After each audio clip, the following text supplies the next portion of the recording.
మిత్రులు అడుగుతున్నారు. ఒక వ్యక్తికి కిడ్నీలో స్టోన్స్ వస్తే ఆపరేషన్ గూడా జేసి రాయి తీసేశారు. కానీ ఆ వ్యక్తి ఎప్పుడు శృంగారంలో పాల్గొన్నా ఆయనకు బ్యాక్ నొప్పి వస్తుంది. దీనికి కారణం ఏంటి? ఈ బ్యాక్ ఏక్ మన సిటీలో ఉన్నోళ్ళకి very common. Especially two wheeler నడిపే వాళ్ళకు మనకు గొప్ప రోడ్స్ ఉంటాయి. సో, ఆ జంపింగు, బంపింగు వాటి వల్ల చాలామందికి నడుంలో నొప్పి వస్తూ ఉంటుంది. కిడ్నీ స్టోను తీసిన వాళ్ళు గూడా మళ్ళీ కిడ్నీ స్టోన్ ఫార్మ్ అయ్యే అవకాశం ఉంటుంది. ఇప్పుడు దొంగతనం చేసిన వాడిని కోర్టులు శిక్షిస్తాయి. జైలుకి పంపిస్తాయి. ఎందుకు జైలుకి పంపాలి? వాడు దొంగతనం చేసినప్పుడు ఒకవేళ మనకు రికవరీ అయిందనుకోండి, మన పోయిన డబ్బు మనకొచ్చిందనుకోండి, వాడిని మళ్ళీ జైలుకెందుకు పంపడం?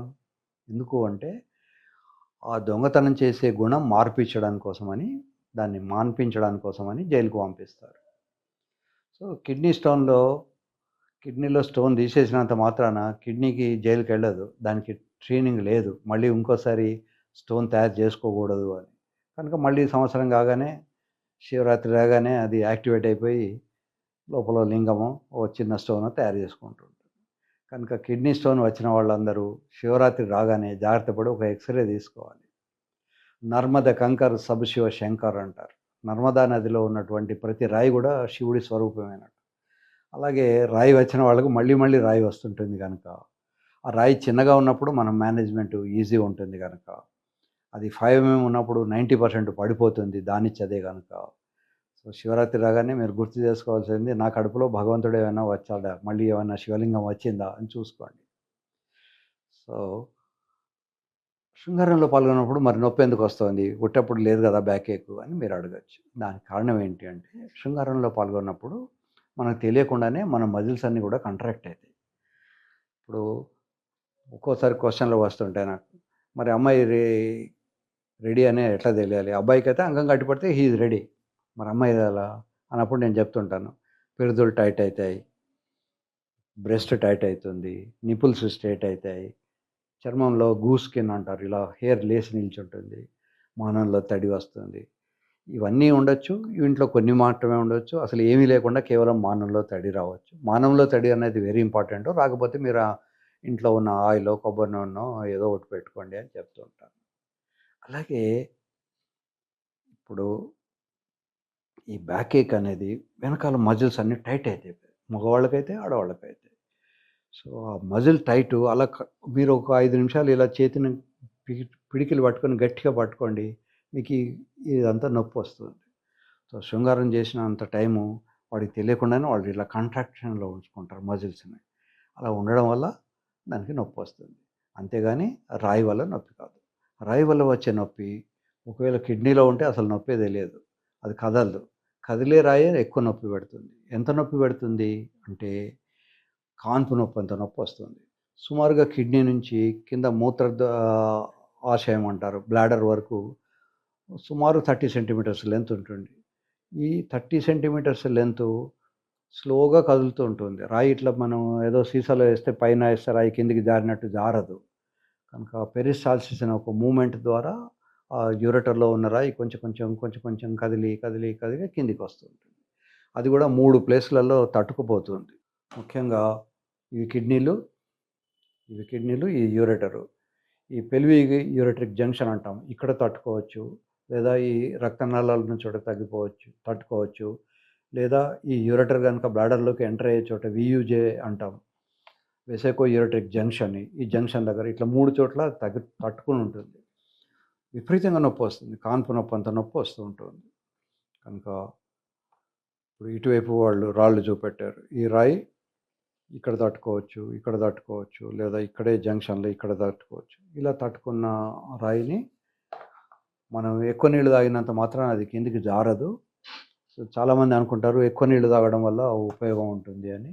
ఎక్కువ నీళ్లు తాగితే మూత్రం ఎక్కువ వస్తుంది కానీ రాయి కరగదు. తర్వాత రాళ్ళలో మనం ఇదివరకు రాళ్ళతో చిప్పలు చేసేవాళ్ళు. చిప్పలలో మనం నీళ్లు పోసినా రాయి కరగదు. దాంట్లో యాసిడ్ పోసినా రాయి కరగదు. ఉప్పేసినా, కారం వేసినా, చింతపండు వేసినా, ఆవకాయలు పెట్టినా అవి రాళ్ళ చిప్పలు ఎట్లాగో రాళ్ళలో అలాగనే ఉండేవి. అదంటే ఎట్లాంటి మార్పులు వచ్చేవి కాదు. మన దురదృష్టం ఏంటంటే ఇప్పుడు ఆవకాయలు కూడా మనం ప్లాస్టిక్ డబ్బాల్లో పెట్టుకుంటున్నాం. ఆ ప్లాస్టిక్ స్లోగా కరిగి అది మళ్ళీ క్యాన్సర్ వ్యాధికి కారణమవుతుంది. లేదా ఇన్‌ఫర్టిలిటీ పిల్లలు పుట్టకపోవట్లేదు.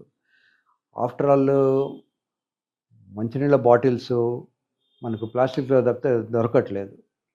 సో, కొద్దిమంది అమ్మాయిలకు ఏఎంహెచ్ అంటారు. ఒక రకమైన హార్మోన్ ఉంటుంది. వాళ్ళ పిల్లలు పుడతారా లేదా అనే దానికోసం టెస్ట్ చేస్తాం. ఈ వాటర్ బాటిల్స్ ప్లాస్టిక్ వాటర్ బాటిల్స్‌లో తాగిన వాళ్ళకి ఏఎంహెచ్ తగ్గిపోతుంది. అది మానేసిన తర్వాత ఒక 3, 4 నెలలు మానేస్తే మళ్ళీ పెరుగుతుంది.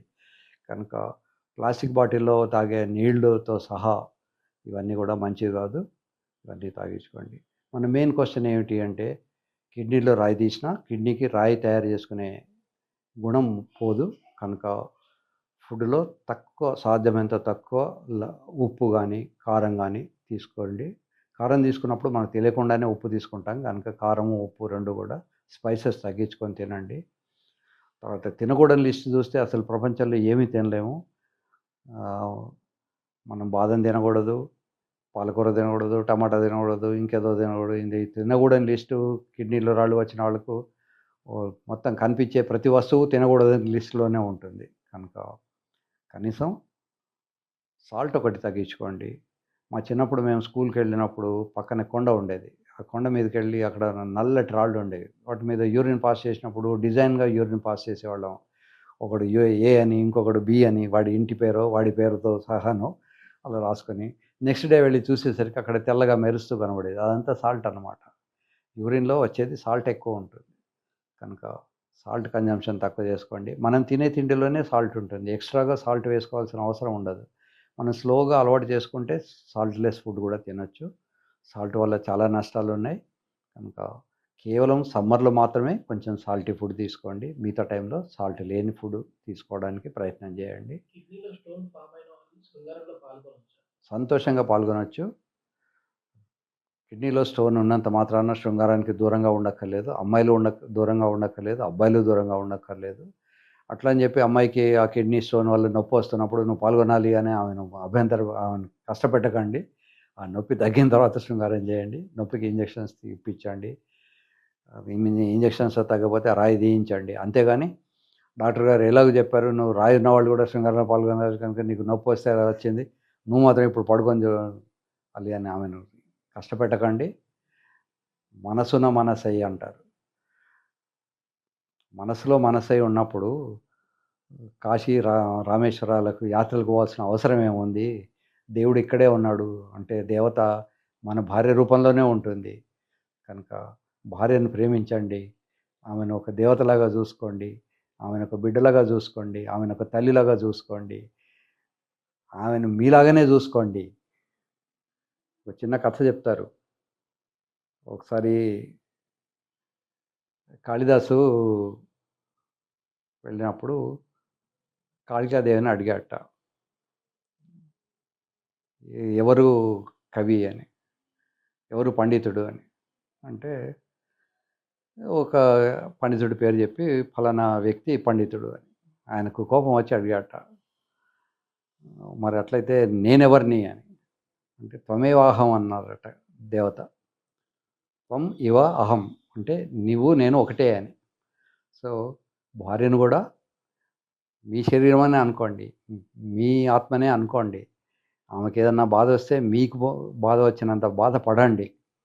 సో త్వమేవాహం అని గుర్తుంచుకోండి. త్వం ఇవ అహం నువ్వు నేను ఒకటే అని. సో ఆమెకు కిడ్నీ స్టోన్ వచ్చి నొప్పి వస్తుంటే డాక్టర్ చెప్పాడు. అందులో కిడ్నీ డాక్టర్ చెప్పాడు, యూరాలజిస్ట్ చెప్పాడు కనుక నువ్వు పడుకో అని చెప్పేసి ఆమెను ఇబ్బంది పెట్టకండి. అట్లాగే ఒకవేళ పొరపాటున అబ్బాయి కూడా కిడ్నీ స్టోన్స్ వచ్చి నొప్పి వస్తుంటే అతన్ని కూడా ఇబ్బంది పెట్టకండి. కానీ రాయి ఒకసారి వచ్చినంత మాత్రాన జీవితాంతం మీరు సన్నాసుల్లాగా ఉండక్కర్లేదు. సో మన కేసీఆర్ గారు అనేవాడు సన్నాసులు అని. కనుక సన్యాసులు కాకుండా సన్నాసులు అనేవాడు. కనుక మీరు సన్నాసులు కాకండి. ఎంజాయ్ చేయండి. సుఖంగా ఉండండి. సుఖపెట్టండి.